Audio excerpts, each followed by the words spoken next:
We're talking today with Noble Helium, ASX code NHE, market cap around $50 million.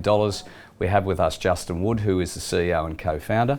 Justyn, welcome to Sydney. Thanks for your time. Thanks for having me, Tim.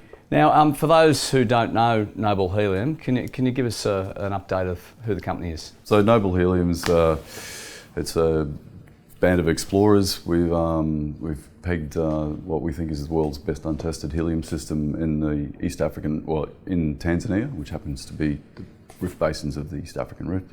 We've been going now for 7 years, and really leveraging the experience that I had with Hardman Resources. We were responsible for the first oil discoveries in the East African rift back in 2006. The company Hardman got bought for $1.5 billion 6 months later, but a lot of work was done in the East African rift. Billions of dollars were spent understanding the architecture and stratigraphy and what worked in the East African rift for oil and gas. There's 4 billion barrels of oil were discovered since we proved that the system worked. And we've got the benefit now of all of that knowledge and just applying it for a different kind of resource, helium, which is coming out of the ground in the rift basins of Tanzania. And helium is a use in new technologies. Can you talk us through that? Yeah, so it's a critical raw material. A lot of things don't work without it. High-tech applications that we take for granted. So MRI machines can't run without helium. Rockets can't launch without helium.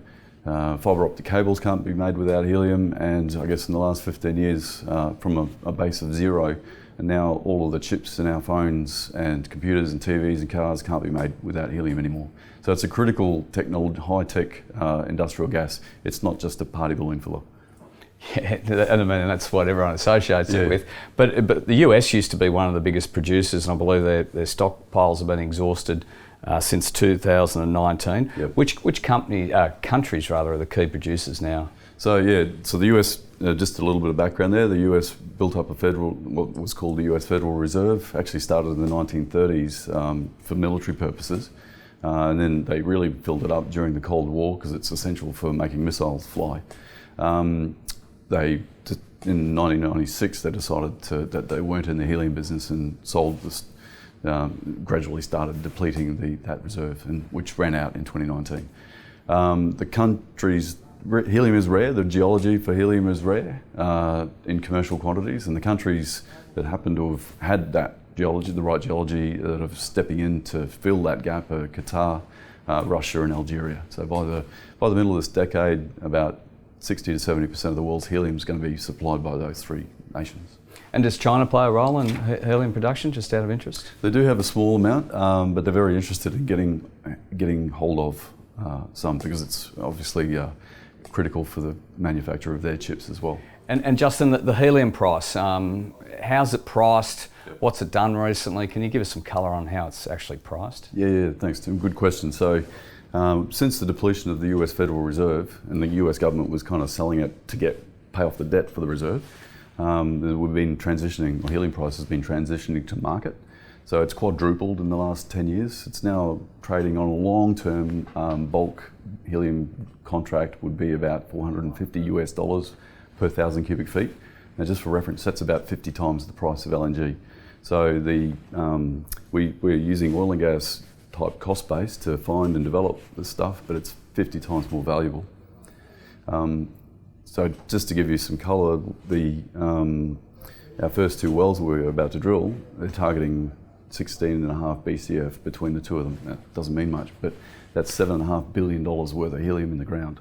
And just in terms of your peers, I think there's a listed peer, Renogen, Yep. One of the newest helium producers in South Africa, just recently got on production. How does that compare with you guys on a kind of geological development basis? First of all, congratulations to Nick and Steph, if you're watching. Well done in getting to this stage. I know they've had a long, hard road to get there. What Renogen's dealing with is quite different geologically.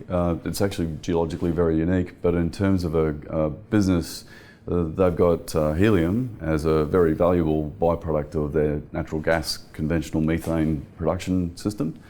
What we've got in Tanzania is again geologically unique, globally unique, and we've got the world's best helium geoscientists agreeing with us on this, that it's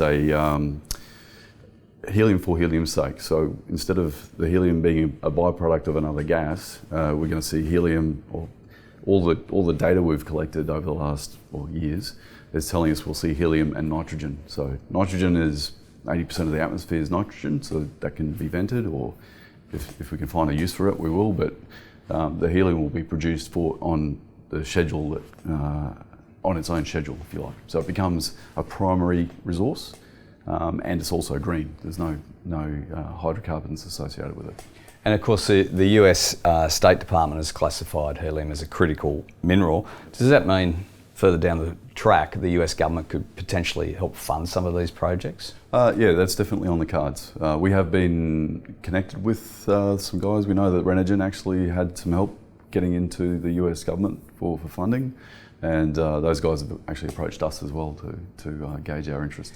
And of course, just touching on the US government, the US Vice President just visited Tanzania, where you're positioned, and Tanzania is becoming an important jurisdiction for graphite and now helium. What's it like to operate in Tanzania?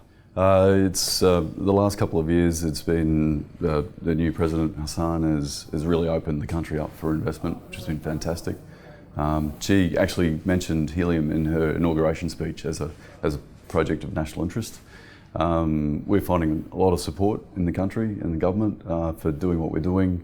You know, I've been around Africa a long time, and there are some countries that I simply won't try to do business in. Tanzania has always been one of the better, if not one of the best places in Africa to do business. And of course, transporting helium's not easy. It's renowned as the Houdini gas. Yeah. What are the key risks associated with drilling and production and transport? Yeah, so yes, it will escape through stainless steel and glass. It's extremely difficult once it's in that pure form. For us, we believe that it's trapped underground, and there's evidence that it's trapped underground. We'll pull it out of the ground, put it through a helium liquefaction system, that's stock standard oil and gas and helium producing technology. So there's no risks there in terms of execution. And then at the plant gate, we'll actually sell the liquid helium to probably a tier 1 helium distributor. So they contain it in these. They have their own ISO containers that they will take it off to market wherever they need that helium. It's blacktop highway all the way back from our site all the way back to Dar es Salaam port. So the production risks are, in our view, execution risk is pretty modest. And it's been 7 years in the making, this project. What's the next 6 to 12 months look like? Yes, it has been a long road, but we got here.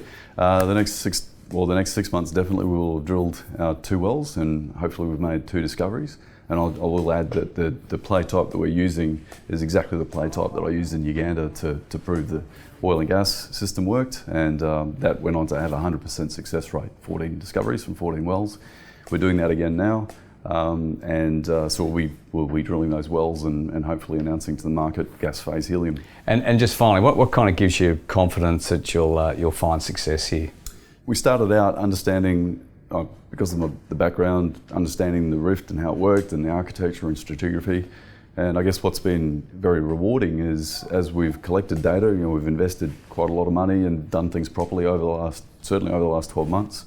A lot of high-end technology has been applied, and every piece of data that we've collected has actually supported the original thesis. So now we're looking at not will we discover gas or helium in the gas, it's sort of what concentration are we going to be looking at. So I think everything's come together, and I think it's giving everybody involved a lot of confidence we're on the right path. Justyn Wood, thanks for your time. Thanks, Tim.